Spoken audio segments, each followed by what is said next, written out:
We remain steadfast in our commitment in delivering local news that matters, stories that inspire, enriching the lives of Filipinos in the Philippines and across the globe.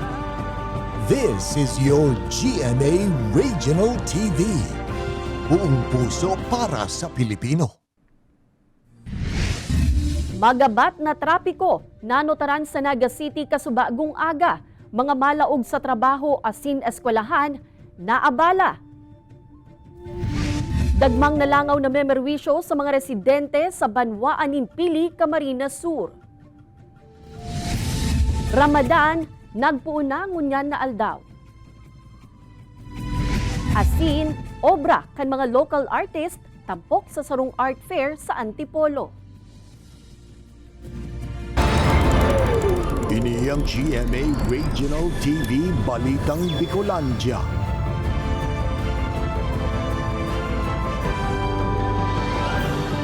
Diyos marhay na hapon mga kapuso, unina ang Balitang Bicolandia. Hatud miyan pinakadarakula asin pinakabagong mga bareta sa Kabikolan. Kami ang tropa nin katotohanan, mahatud nin mga baretang mayong pigkikilingan, mayo nin pigpoprotehiran. Live hali digdi sa GMA Complex sa Naga City. Ako po si Kate Dolovieres. One-time, big-time operation kan mga otoridad durante kan rush hour kasubagong aga, nagkausanin magabat na bulos nin trapiko. PNP nanindugan na mayong pinipiling oras ang pagkondusir nin checkpoint. Total na mga naaprehendir sa mga nakaaging one-time, big-time operation, aramunta sa pagtutok ni Chris Novello. Nagkausan nin magabat na bulos nin trapiko ang ginibong one-time big-time operations kan mga otoridad sa Barangay San Felipe, Naga City ang may kasubagong aga. Nataon kaya na rush hour ang operasyon kun kaya marikasan pag-build up kan mga lunadan sa lugar. Abala subot ang dara kay iniurog na sa mga malog sa trabaho sa ineskwelahan. Alagad may mansintang maginibo. Ay po nga ni. Mayo kita maginibo maano. Antisipado man subot kan mga otoridad ang insidente.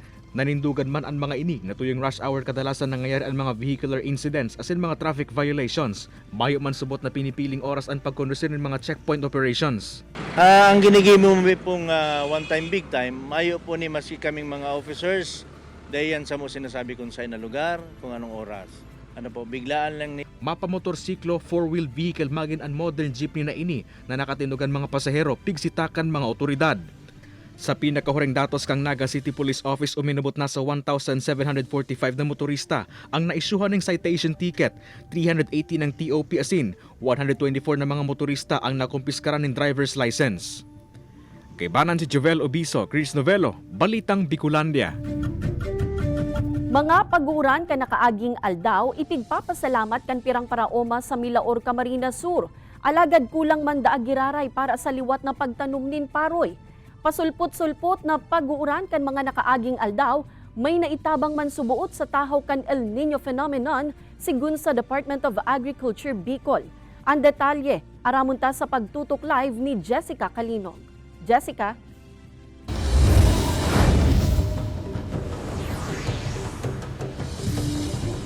Kate, sigon sa DA Bicol ang mga pag-uran poon kan Enero na agindalan man, nganing mas dikit ang maging danyos na darakan El Nino sa sektor kan agrikultura sa Bicol Region.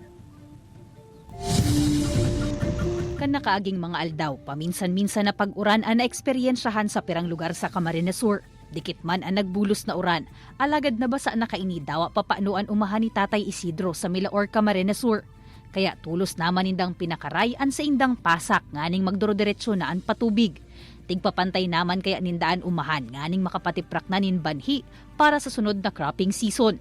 Alagad sigun kita Tatay Isidro, kulang man giraray ang mga pag-uran ngunyan kaya kaipuhan nindang diskartehan. Mare kung aral daw mga sarong tulungan daw street malataw na yan. Araw gato primero pa sa naman. Ano lang nabasa lang. Sa Marso 16 na puon kan wet season cropping sigun sa Department of Agriculture Bicol. Basado sa forecast rainfall analysis kan Pag-asa na pigbabasehan kan DA Bicol. Ngunya na Marso, 45.7% ang piga-antisiparan na pag-uran sa Camarines Sur, 56.9% sa Abril, 60.4% sa Mayo. Asin pag-abot nin Hunyo, 91.7% na unexpected rainfall. Siyempre, kailangan ng moisture ng lupa, and then ang palay ay nagtatribe siya sa rainfall na 100 mm. Yung mga rainfed, kung hindi sigurado na merong source of irrigation, siguro iba na muna ang itanim, yung mga tanim na hindi kailangan ng tubig talaga. Sigun kigwarin, nakatabang man ang mga pag-uuran nganing malimitaran ang danyos na pigdarakan El Nino sa sektor kan agrikultura sa rehiyon. Sa inisyal na assessment kan ahensya, ang banwaanin kawayan sa Masbate ang labing nadanyaran kaini kung sa nasa 730 na paraoma asin 1,120 hectares na umahan ang naapektaran. Katampad kaini ang 2,565 metric tons na production loss o nasa 70,605,000 na initial damage. Ano lang ito, very minimal lang kasi yung nataniman natin sa buong region ay 160,000 hectares. Itong pinag-uusapan natin, 1,120 hectares lang naman. Nasunog yung mga palay dahil sa kawalan na talaga ng tubig at nagbitak-bitak na yung lupa.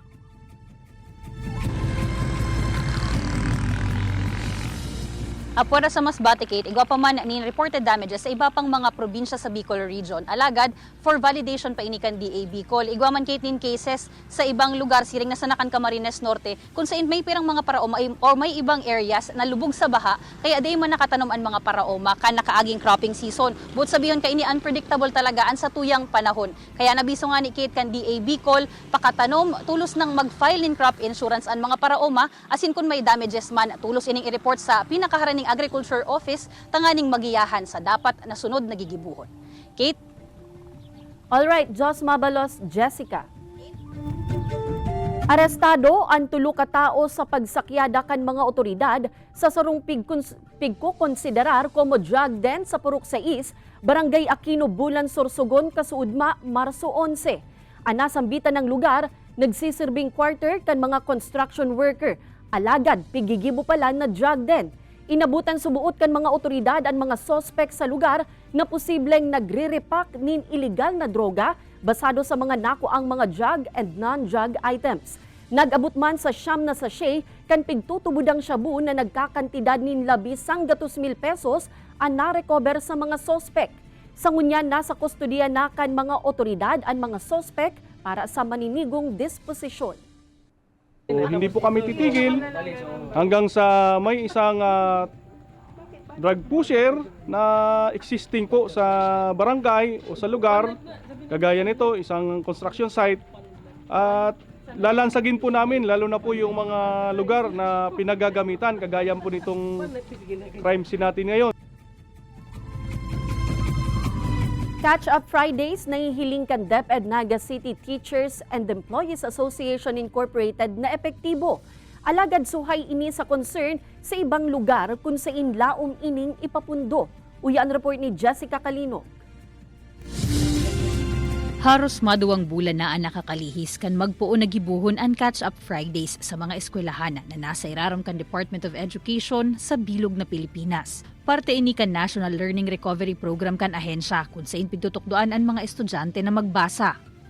Asin sa mga nag-aging semana kan implementasyon kaini, nanotaran subuot ni Teacher Veronica na mas naiengganyo ang mga estudyante na maglaog. Saruan aldaw kan Biyernes sa pigaabangan kan mga ini na mag-abot. Every Friday, they will say na, Teacher, Catch-up Friday. We are preparing activities na naiba dun sa mga regular na activities. Halimbawa, ako, we are doing itong mga larong lahi na ginagawa namin. Pero nandun yung lesson, when they do that, nandun yung lesson, and then may privilege to do the given activities. Kung ang mga estudyante asin para tukdo sa Don Manuel I. Abella Central School enjoy sa Catch-up Friday, may pirang grupo kan mga paratukdo sa ibang parte ka nasyon na hurot ipapundo mo na ini. Huli naman sa kakulangan kan DepEd na mag-provide nin mga gagamito na instructional materials. Sigun sa DepEd Naga City Teachers and Employees Association Incorporated, kadaklan kan sa indang mga pigagamit para sa Catch-up Fridays, hali sa Maintenance and Other Operating Expenses o MOOE kan mga eskwelahan. May ibang mga paratukdo man na nagluluwas din sa diring kwarta para digdi. Okay, di man hindrance ning huli ta talagang si mga maestrata na very dedicated. Yaunaan sa inda po na focus na dati pa man bago pa ini-implementa. Ninhuli itong natapos sa pandemic, kadakol talagang dapat na gibuhon kitang paagi. And nahiling ko man na yan saro sa kinakaipuhanan na alternatibo kung paano maging epektibo sa tuyang mga kakian sa pagkanood. Alagad akulang bagay daakon matawan sinda kan DepEd kan mga kaipuhan na materyales, nganing mas maging epektibo pa ang implementasyon kan Catch Up Friday. Kaibanan si Gerald Gandia, Jessica Kalinog, Balitang Bicolandia. Sir, we're Bicolanos of course. Tao kami mag-Bicol. We are Oragon. Magayon. Of course, Oragon. We are Oragon. We're Bicolanos of course. Teka tuod na mayong baga sa mga pigataramta. Yung baga.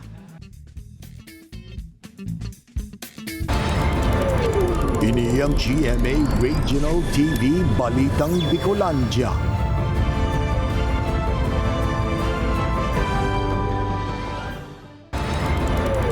Ini ang GMA Regional TV Balitang Bicolandia.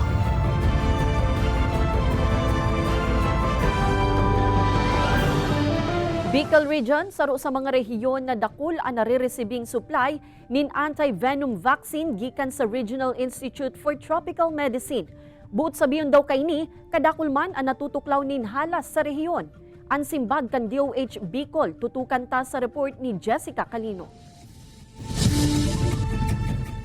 Nagwalat nin marka, bako sa nasa sa iyang bitis, kundi sa mismong buhay kan 48 anyos na si Elias ang nangyari sa iya pasado alas 9 nin aga kan Enero 9, 2022. Malinaw pa ini sa iyang memorya, nasa sa iya nganing paghuna, huring aldaw niya na sa kinaban.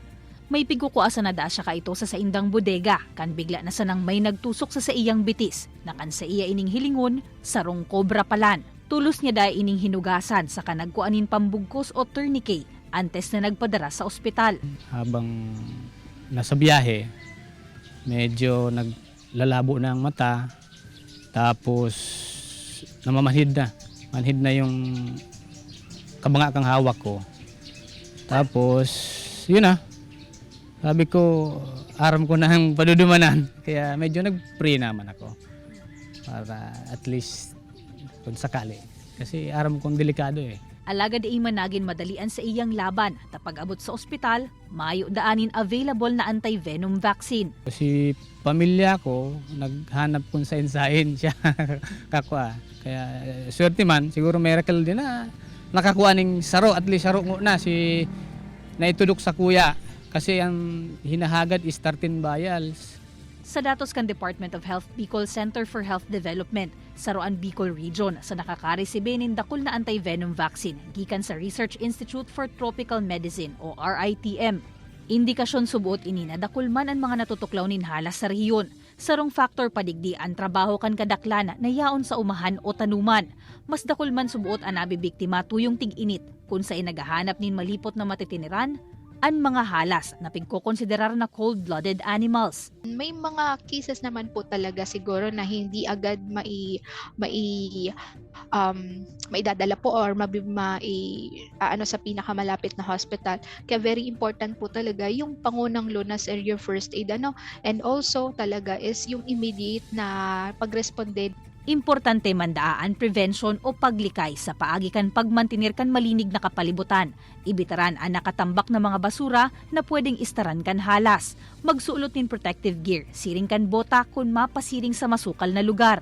Kung makaengkwentro manin halas, day nanggad ini paghiroon, pagdakupon o kaputan, tabaka mas matrigger ining manuklaw. Kung matuklaw man, day paghiroon ang injury site, tulos nang magpasiring sa pinakaharaning health facility. Asin ibitaran ang pagkonsulta sa albularyo. Ta sa snake bite, importante ang lambang segundo.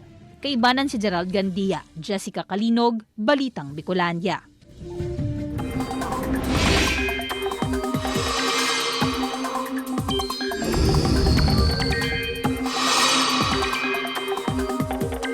Mga kapuso, malipot sa banggi asin pagkaaga ang namamatean ngunyan sa pirang parte kan Luzon, alagad maarasahas na panahon ang malalauman sa natatadang parte kan nasyon. Amihan asin easterlies ang padagos na nagdadanay asin nakakaapektar sa nasyon. Basado sa datos kan Metro Weather, May tsansa nin uran o pag-uran sa pirang parte kan Bicol Region, siringkan Camarines Provinces. Kaya para sa mga kapuso niyatong Bicolano, iandam po an sa tuyang mga payong. Posible man an uran sa iba pang parte kan nasyon, siringkan Southern Luzon asin Mindanao. Pagruso kan mas dakul ng turista antes paman an barakasyunan, nanotara na kan Pasakaw Tourism Office. Alagad ang pirang resort sa Banwanin Pili, Camarines Sur, kabaliktadan kay ni ang nae-eksperyensya. Ang iba pang detalye sa report ni Jessica Kalinog. Kada ikatulong aldaw, pigriribayan ni Nanay Juanita ang tubig sa saindang swimming pool. Pag-andam subuot ini sa pag-abot kan mga ekskursyonista na anhanap, malinig asin preskong makakarigusan. Alagad sa ibong kaini, didikit man giraray daan naglalaog sa indang bisita. Ay hindi tulad last year na siya itong marami. Ngayon wala masyadong tao. Papasok lang pa lang ng marami na. Ngayon wala talaga. Pero ang hirap ng tao. Ang ini-expect namin na maraming tao pero wala naman eh. Karang ang hirap talaga sa taon na ito. Karang tagirap. Piga-antisipara naman ninda na malay-may talaga ang negosyo paglaog kan tig-init. Nahihiling ninda na nakaapektar digdian bakasyon kan mga estudyante na bulan panin Hunyo mapuon. Iba man ang sitwasyon sa Banwaanin Pasakaw. Sa record kan Municipal Tourism Office, paglaog pasanakan bulanin Pebrero, naanotara na ang pagruso kan mas dakol na turista sa mga karigusan sa Banwaan. Poon Pebrero hasta sa presente, 3,000 na ang tourist arrival sa Banwaan tuyong weekend. Nag-establish na kami kang sa moyang TAMSI, yung Tourist Assistance Monitoring Center. We started last February.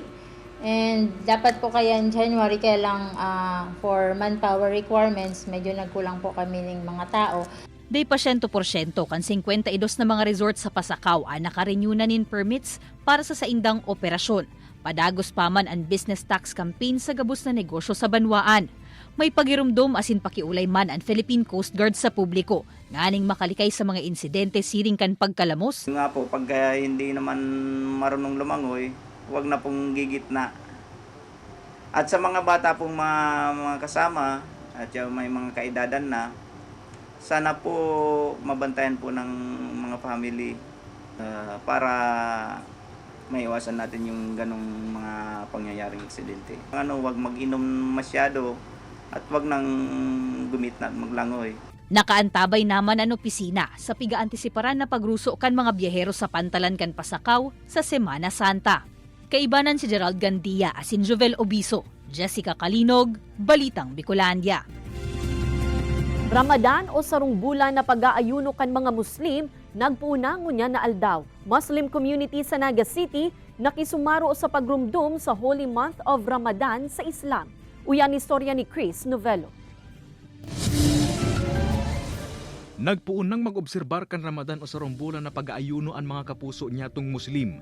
Sa Naga City, nagtipon-tipon sa mosque na ini ang Muslim community sa siyudad ni Naga na sinabayan ng sulab ng papapangaji kay Allah. Sarong bulan na pig-obserbar ang Ramadan kung saan nagpapasting ang komunidad na sa mga act of worship sa Islam. Nganing mas maparani kay Allah, pagpapagirumduman subot ini sa mga Muslim kan pinag-agihan kadipisilan kan mga kapuspalad.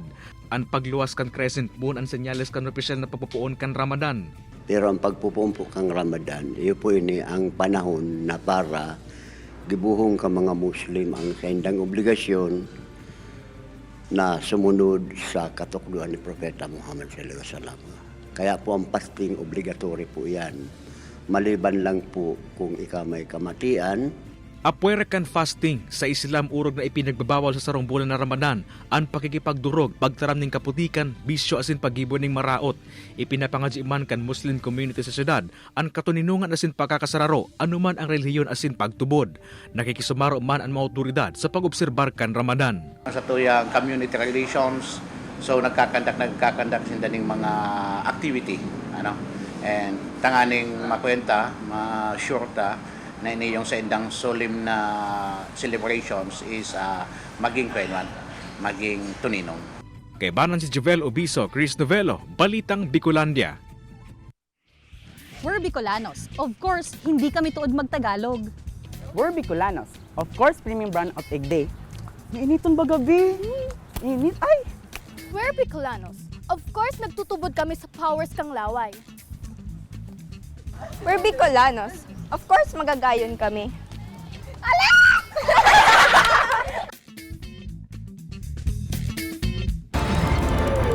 Ini ang GMA Regional TV Balitang Bicolandia.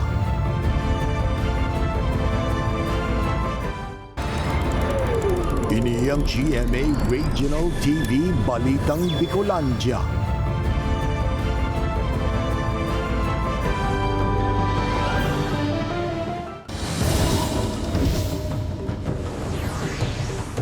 Pasingtabi po mga kapuso sa baretang ini. Swarming kan mga langaw na hali subuot sa sarong poultry farm, perwisyo sa pirang residente sa barangay Tinangi sa Pili, Camarines Sur. Pirang kaakian sa lugar, nagkakahelang na nakaw sa subuot kan mga langaw. Aksyon kan LGU sa poultry farm, aramunta sa report ni Chris Novelo. Sa araw daw na pagkakankan mga residente kan sitio Kapadpadan, barangay Tinangis, Camarines Sur, bakusan na mga miyembro kan pamilya sa indang kasabay, alagad pati na ang kadakol na langaw sa lugar. Kamahal kang presyo kang bagas, dahil may makakana pag may tada kami, makakakan susaro, pag dahil na mainit, lalangawon na may ulod ng tada, tapos dahil na makakakan. May usubot na pinipiling lugar ang mga langaw na ini, ulit tamagin ang log kan sa indang refrigerator, dahil pinapalagpas. Kaya ang pira sa mga aki sa lugar, nagkakahire lang naman subuot huli sa mga langaw na ini. Sigon sa mga residente, gikan ang mga langaw na ini sa sarong poultry farm harani sa mga kaharungan. Ang pigano ninda kasi ang udu-udu ninda. Ininyam mo dyan, sige, pagkain masukas. Kada bulan ini nasubot ang nagdadaraning pasakit asin perwisyo sa mga residente. Urog na tuyong nag-harvest na ng mga manok sa nasambitan ng farm. Susog sa Municipal Health Office kan Banwaan, syertong may huma sa salud kan mga residente ang mga langaw. Saron na digdian diarrhea. The risk siyempre is infection. Karamdaman ng langaw could be carrier of some bacteria. Kung nalawag siya sa mga pagkakan, kumbaga naging unsafe ang food because of kadakol siyempre. Well, one of which is siyempre ipag-udo-udo. Sangon yan, pina-inspeksyon na subot kan LGU na sabing poultry farm. Nanindugan man ng LGU na ipapasarado ang manuka na ini. En kaso na magkomple sa sanidad ang manihamento ka ini. Naka-tube yan na aircon, ang portininda, may exhaust fan, then igwang mga bulong na pig-apply. So dapat makomply nindang interito tangani na dahil magkaigwang langaw. Pinurbaran man kan GMA Regional TV Balitang Bicolandia na kuan na ning pahigan manihamento kan poultry farm alagad nagsayo man na ining magampang sa kamera. Kay banan si Jovel Obiso, Chris Novelo, Balitang Bicolandia.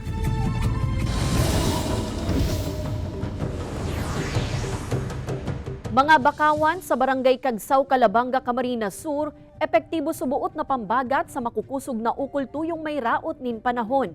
Padagos na pagtanong kaini sa mga coastal area kan Banwaan, pigtutulod kan lokal na gobyerno. Kunta no, sa tuyang aramon sa report ni Jessica Kalinog.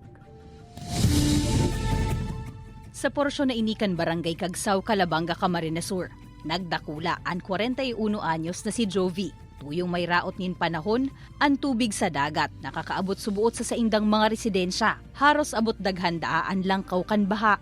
Paglaog po niya kang bakhawan, pagtanom, nakatabang po yan. Siyempre po darakul na. Pag naulang na po ang bahod po, naulang na kang bakhawan. Istorya ni Kapitan Danilo Olalo, kan mayo pa nin mga bakawan sa saindang barangay. Perang kaharungan sa may baybayon, analistroso kan mga bagyo.